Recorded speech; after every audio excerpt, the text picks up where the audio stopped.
وروسته له هغه چې د بریتانیا د واکمنۍ لخوا د یوې افغانې ښځې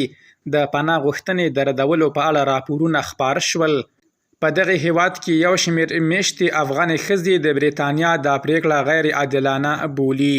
او په دې اړه د بیا غور غوښتنه کوي.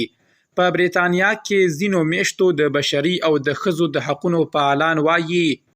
چې د طالبانو له لوري د ښځو د حقونو پراخو سرغړونو او په افغانستان کې د بشري حقونو اوسني وضعیت ته په کتو دغه هیواد ته د یادې ښځې بیرته ستنول به له ګواښه خالي نه وي.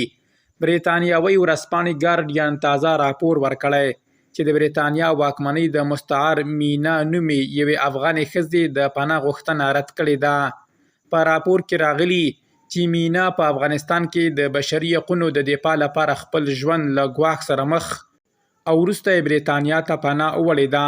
د ګارډین په ټکو د بریتانیا د کورنیو چارو وزارت وړاندې معمولا د هغو ښځو چې د ښځو د پیاوړتیا لپاره یې د کار له امله د طالبانو لخوا د هدف ګرځېدو خطر سره مخ وي او دا چې د لویدیځو پروژو سره به یې د همکارۍ اسناد او شواهد وړاندې کړل، د پناه غوښتنې غوښتنلیکونه یې منل.